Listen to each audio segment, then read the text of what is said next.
Koh Andrian, di Vihara Buddha Dharma dan 8 Posat ini kan salah satu ikonnya itu patung Buddha tidur ya, atau Sleeping Buddha. Nah, bisa dijelaskan ini patung dibangun kapan, terus ke ininya apa, seperti apa sih ininya, materialnya, dan apa filosofi di balik patung ini? Ya, untuk Sleeping Buddha memang didirikan itu mulai kita bangun itu 2010. Pak Andi itu memang kan beliau memang sering bermeditasi ya. Jadi di dalam meditasi beliau ini memang ada sebuah inspirasi, dia mendapatkan inspirasi bahwa di Wihara Buddha Dharma dan 8 Posat ini akan lebih dikenal banyak orang, dan wilayah ini pun bakal dikenal juga, lebih terangkat itu kalau ada Sleeping Buddha seperti di negara-negara Thailand, Malaysia itu kan banyak. Akhirnya ya beliau optimis untuk membangun, walaupun istilahnya keterbatasan dana pada saat itu. Tapi ketika udah mulai berjalan, mulai pembangunan 2010, ya banyak support sehingga sampai selesai pun berjalan lancar. Memang memakan waktu sekitar kurang lebih setahun untuk pembangunan tempatnya dan rupang Buddha tidurnya gitu. Material yang digunakan adalah batu, sebetulnya ya hampir semuanya batu ya, karena pertama kita harus membuat fondasi dipannya itu sebanyak 27 cakaraya di sekelilingnya, lalu dicor. Nah, di atasnya itu dibuat rangka dulu, waktu itu dibuat rangka, diisi batu, lalu misalnya dirangkai pakai besi juga di dalamnya untuk kekuatan. Setelah itu dicor. Nah, setelah selesai baru mulai dibentuk gitu. Jadi memang dikerjakan sama orang Indonesia juga, orang lokal, dipandu dengan almarhum pendiri wihara, setiap harinya dipantau kerjanya seperti itu. Jadi ya itu proses yang cukup lama waktu itu. Untuk panjang memang panjang Sleeping Buddha ini 18 meter dengan ketinggian hampir 5 meter itu. Dan filosofi Sleeping Buddha ini memang sebetulnya bukan semata-mata posisi tidur, karena di India itu ada tempat ziarah agama Buddha di Kusinagara. Di Kusinagara ini memang ada diceritakan di kitab suci agama Buddha bahwa posisi terakhir sang Buddha ini wafat dalam posisi berbaring seperti ini. Jadi kita menghormati guru kita, nabi kita dengan bentuk wujud penghormatan terakhir waktu sebelum meninggal gitu. Jadi ini posisinya berbaring, disebutnya posisi parinirwana gitu. Berarti ini posisi terakhir waktu Buddha meninggal ya? Waktu meninggal. Nah, untuk ininya sendiri, beratnya sendiri kira-kira berapa berat kalau diperkirakan? Kalau diperkirakan sekitar 40 ton ya, 40 ton dengan hitungannya daripada kontraktor insinyur waktu itu dengan batunya, fondasi, besi, semen gitu. Jadi materialnya kurang lebih sekian, 40 ton. Kalau dananya swadaya atau ada dari donatur juga?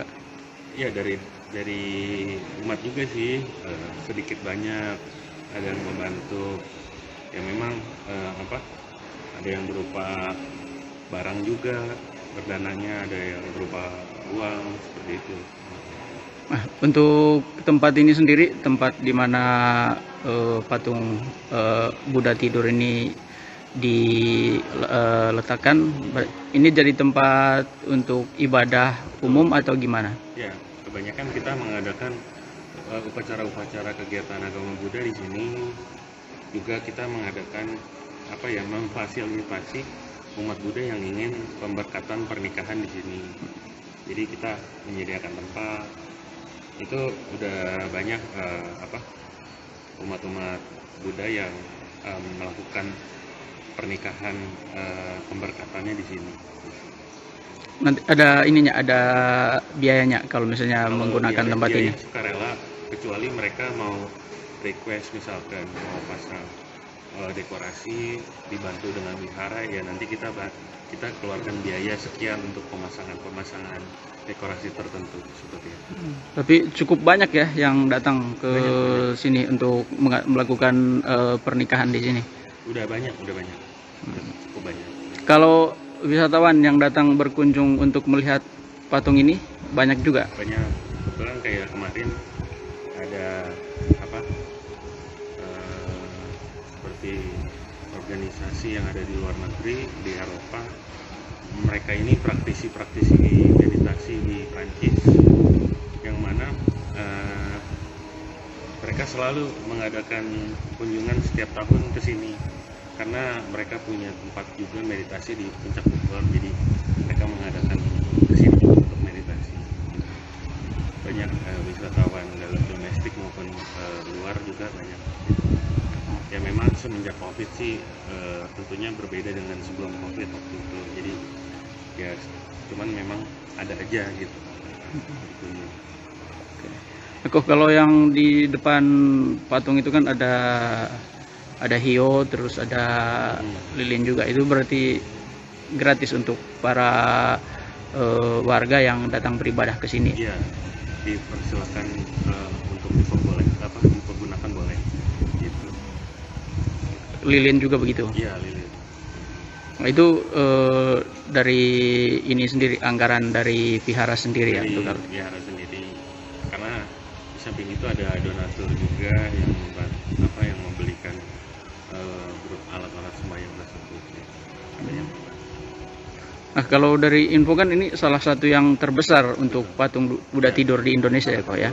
Terbesar ya untuk di Jawa Barat di sini, mungkin di Jawa Timur ada di Mojokerto, Bali ada di Tabanan, Sleeping Buddha. Cuma kalau di sana mereka memang outdoor ya. Kalau di sini memang indoor seperti itu. Itu aja sih yang membedakan. Gitu. Tapi tiap tahun patung ini dibersihkan menjelang Imlek. Dibersihkan. Itu memang ritual tahunan di vihara ini.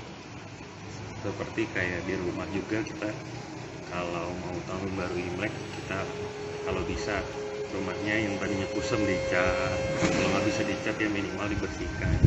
Ya itu memang udah sebuah tradisi kita orang Tionghoa ya, bukan dari segi agama Buddhanya gitu. Jadi memang itu tradisi dari kakek nenek moyang juga. Dan kalau Imlek ini di berbagai wihara pun seperti itu. Oh, ada pembersihan semua ini ya, ornamen-ornamen, patung-patung yang menjadi sarana untuk berdoa. Kalau di hari Waisak memang hanya prosesi untuk Budanya aja, tapi kalau Imlek ini mencakup seluruhnya. Seluruhnya. Nah, kalau yang datang ke sini cuman umat Buddha atau dari tempat lain juga pada hari Imlek? Kalau pada hari Imlek sih ya diperbolehkan sih. Jadi kita memang tidak ada bentuk undangan untuk mengadakan acara, tetapi info kita mengadakan upacara di sini memang ada gitu, tapi tidak disebar undangan. Nah, cuman karena biasanya hari perayaan Imlek dan hari libur biasa, hari Minggu, hari raya nasional, ya memang banyak wisatawan atau umat yang ingin berdoa. Baik, terima kasih untuk infonya mengenai patung Buddha tidur yang ada di Tajur Halang, Kabupaten Bogor.